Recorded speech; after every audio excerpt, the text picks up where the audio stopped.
ಮಾಜಿ ಸಚಿವ ಎಚ್.ವೈ. ಮೇಟಿ ಅಂತಿಮ ದರ್ಶನವನ್ನು ಸಿಎಂ ಸಿದ್ದರಾಮಯ್ಯ ಪಡೆದಿದ್ದಾರೆ. ಖಾಸಗಿ ಆಸ್ಪತ್ರೆಗೆ ತೆರಳಿ ಸಿದ್ದರಾಮಯ್ಯರ ಅಂತಿಮ ದರ್ಶನವನ್ನು ಪಡೆದಿರುವಂಥದ್ದು. ಅಂತ್ಯಕ್ರಿಯೆಯಲ್ಲೂ ಕೂಡ ಭಾಗಿಯಾಗೋದಾಗಿ ಸಿಎಂ ಸಿದ್ದರಾಮಯ್ಯ ಇದೇ ವೇಳೆ ತಿಳಿಸಿದ್ದಾರೆ. ವೈದ್ಯರು ಏನೂ ಆಗೋದಿಲ್ಲ, ಹುಷಾರಾಗ್ತಾರೆ ಅಂತ ಹೇಳಿದರು. ಮೇಟಿ ಇಷ್ಟು ಬೇಗ ಹೋಗ್ತಾರೆ ಅಂತ ಗೊತ್ತಿರಲಿಲ್ಲ. ನಿಷ್ಠಾವಂತ, ನನಗೆ ಬಹಳ ಆತ್ಮೀಯ ಅಂತ ಸಿಎಂ ಸಿದ್ದರಾಮಯ್ಯ ಎಚ್.ವೈ. ಮೇಟಿ ಅವರನ್ನು ನೆನೆದಿದ್ದಾರೆ.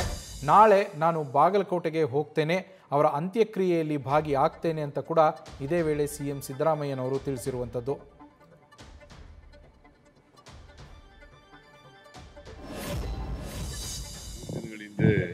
ಭೇಟಿ ಮಾಡಿದ್ದೆ. ಆಗ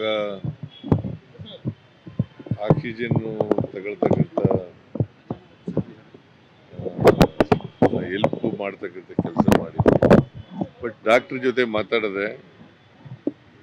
ಡಾಕ್ಟ್ರು ಏನಾಗಲ್ಲ, ರಿಕವರ್ ಆಗ್ತಾರೆ. ಅವರು ಬಂದಾಗ ಬಹಳ ತೊಂದರೆ ಇತ್ತು, ಈಗ ತೊಂದರೆ ಎಲ್ಲ ನಿವಾರಣೆ ಆಗ್ತಾ ಇದೆ ಅಂತ ಹೇಳಿದ ಮೇಲೆ ನನಗೆ ಇಷ್ಟು ಜಲ್ದಿ ನಿಧನರಾಗ್ತಾರೆ ಅಂತ ಗೊತ್ತಿರಲಿಲ್ಲ. ಒಬ್ಬ ಅತ್ಯಂತ ನಿಷ್ಠಾವಂತ ಮತ್ತೆ ನನಗೆ ಬಹಳ ಆಪ್ತನಾಗಿದ್ದಂಥವನು, ಮಾಜಿ ಮಂತ್ರಿ ಆಗಿದ್ದಂಥವ್ರು, ಅರಣ್ಯ ಮಂತ್ರಿ ಆಗಿದ್ದರು. ಆಮೇಲೆ ಒಮ್ಮೆ ಸಂಸದ ಸದಸ್ಯರಾಗಿ ಕೂಡ ಇದ್ದರು.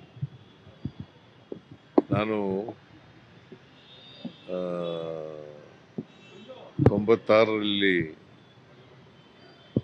ಪಾರ್ಲಿಮೆಂಟ್ ಎಲೆಕ್ಷನ್ ನಡೆದಾಗ ಮೇಟಿ ನೀನು ಬಾಗಲಕೋಟೆಯಲ್ಲಿ ನಿಂತ್ಕೋಬೇಕು ಅಂತಂದಾಗ ಮಂತ್ರಿ ಕೆಲಸ ಬಿಟ್ಬಿಟ್ಟು ನಿಂತ್ಕೊಂಡಿದ್ವಿ.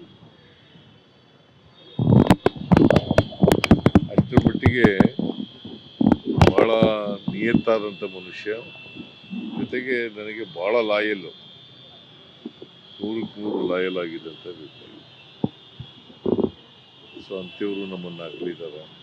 ಮತ್ತೆ ಸಾಯಂಕಾಲದ ಮೇಲೆ ಆಂಬುಲೆನ್ಸ್ನಲ್ಲಿ ಬಾಗಲಕೋಟೆಗೆ ಹೋಗ್ತಾರೆ. ನಾಳೆ 2 ಗಂಟೆಗೆ ಕ್ರಿಮೇಷನ್ ಆಗುತ್ತೆ.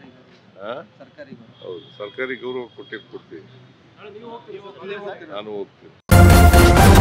ನ್ಯೂಸ್ ಫಸ್ಟ್, ನಿರ್ಭೀತಿಯಿಂದ ನಿಮ್ಮ ಪರವಾಗಿ.